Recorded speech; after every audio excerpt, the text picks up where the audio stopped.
artificial sweeteners are in so many foods and drinks these days.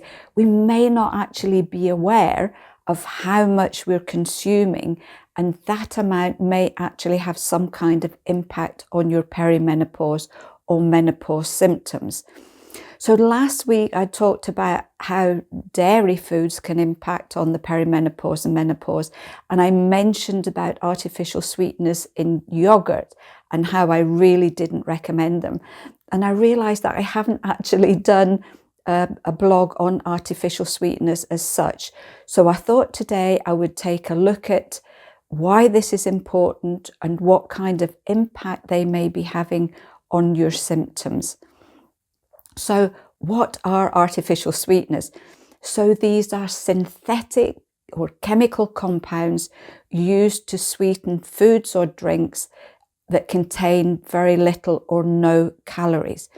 Artificial sweeteners are significantly sweeter than natural sugars, so only tiny amounts are needed to actually get the food to the point where there is the desired sweetness.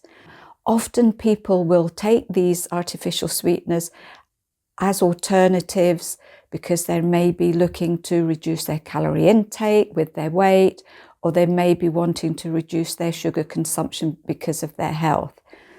So what can they do to impact on your symptoms? So the first one is that they can have an impact on your insulin balance. And we know that in the perimenopause and menopause, blood sugar regulation with insulin, it can go haywire. So your blood sugar can go up and down really quickly. And that obviously, if it goes down too quickly, you end up craving sweet things, which can raise things too quickly. But that can also affect how your pancreas produces insulin. And we do know for some people, they can end up with sort of hormonally induced diabetes in the perimenopause and menopause. So keeping insulin under control is really, really important. But if you take artificial sweeteners, that triggers the tongue into thinking you've got something sweet, which sends a message to the pancreas to say, release insulin because there's going to be something sweet coming into the bloodstream. When there isn't, the insulin is sort of hanging about, not knowing what it's going to do. And what can happen over time if you use artificial sweeteners a great deal and for a long period of time, it can actually create insulin insensitivity, and that can have a huge impact on your blood sugar control and also your weight. So secondly, weight is a big issue in the perimenopause and menopause. You can put it on really quickly and then find that you just can't lose it. So many of you will probably look at using artificial sweeteners. So again, because of the insulin control, that can be a big issue. And there are studies around which show that this impact on artificial sweeteners can have a particular problem because the benefits are very short-lived, and then over time it can actually make you crave more sugar. You need more sweetness to have an impact on your taste. You end up craving more, and that ends up putting on weight rather than taking it off. So we know too that night sweats and hot flushes, it's something that, I've looked at quite a lot over the years. And when I've mentioned to people, cut out the artificial sweeteners, very often the feedback I get is the hot flushes and night sweats have decreased. So especially if you're getting a lot of hot flushes during the day, it may be an idea to have a look at whether you're having a lot of foods containing the artificial sweeteners. We know as well during the perimenopause and menopause that our anxiety levels can go up, that we can get a much lower mood, we can get mood swings and irritability as well. So again, there's research on this showing the impact, things like aspartame particularly may be a big trigger here too. So that's probably a good pointer if you find that you've suddenly ended up with low mood. There's also gut health, and there's a lot of research coming out looking at how artificial sweeteners are impacting very negatively on the friendly bacteria in our gut. Now, we know that falling estrogen can have a big impact on digestion. The pH, the environment in the gut can change, which can have a detrimental effect on our friendly bacteria. And our friendly bacteria are very important. They're another step where there seems to be a link between hormonal control, hormonal elimination, and the friendly bacteria. So if you're taking something on a daily basis that's having a negative impact on your friendly bacteria, that may end up having a knock-on effect on your general hormonal balance that's causing you menopause symptoms too. So it can be quite a complex picture, but it's really interesting that just one single thing you're taking can have such a big impact on all sorts of different areas in your body at this particular time. So where do you find these artificial sweeteners? They are practically everywhere. You know, I often go into the supermarkets and just pick something up and look at the ingredient list, and very often they're down at the bottom in very small writing. So you may not actually be aware of how much you're consuming. You know, they're in things like pre-packed foods, fizzy drinks, a lot of these caffeinated drinks as well. Anything that says low sugar will probably ultimately have artificial sweeteners, and a lot of foods that say low fat will also have artificial sweeteners in it as well.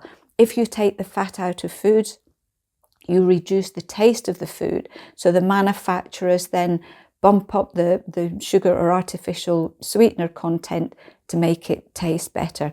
It can be in sauces, it can be in dressings. I spoke about yogurts last week. It can be in cereals. So it can be in just about absolutely everything, and things that you just wouldn't think would contain artificial sweeteners. So what can you do to help yourself here? First of all, just read the ingredients lists of whatever you're buying. You know, you can pick up a bottle of good quality tomato sauce and there will be a little bit of artificial sweeteners in it somewhere. So just have a good look at the ingredient list. Also do a little diary. So if you think to yourself, oh, I'm probably consuming quite a lot, do a little diary. When are you taking these foods that contain the artificial sweeteners? At what time later are you getting any particular symptom? The main ones would be things like flushes or sweats, palpitations, maybe headaches, maybe kind of anxiety, the jitters could be another one. Or if you feel that your mood is suddenly dipping really quickly, that can be another indication. You can use natural sweeteners that are going to have much less of a negative impact. So you're looking at things very sparingly, though, would be things like natural honey, agave syrup or maple syrup.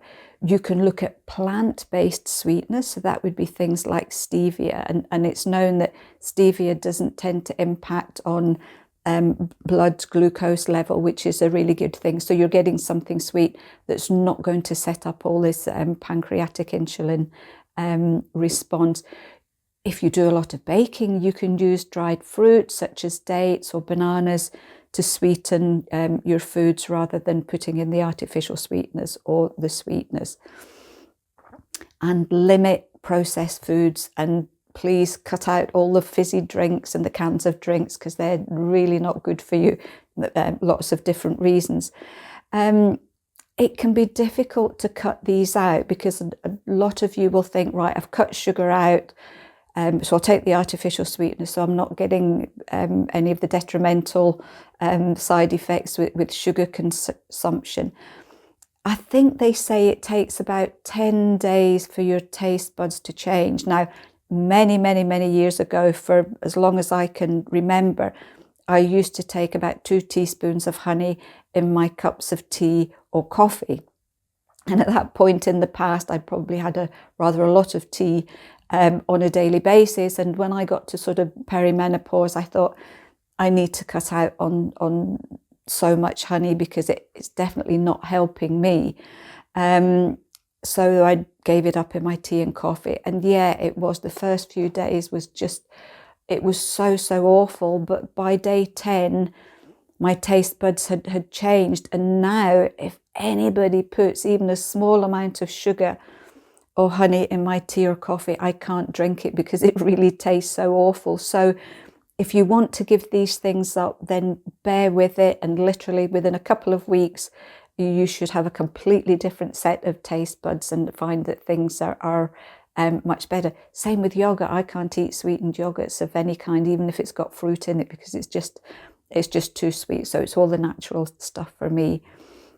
So if you are finding giving up the sugar really hard and the artificial sweeteners really hard, then you could look at, if you're getting the sugar cravings, maybe just a small piece of fruit, maybe some berries or a banana or something, just to quench that craving. You can look at just one square only of really dark chocolate, can often do it. Or if you really feel that it's going to be a big problem, there's a supplement called chromium that you can take that is known to help to balance blood sugar. So that's certainly something you can look at. I hope you found this really helpful.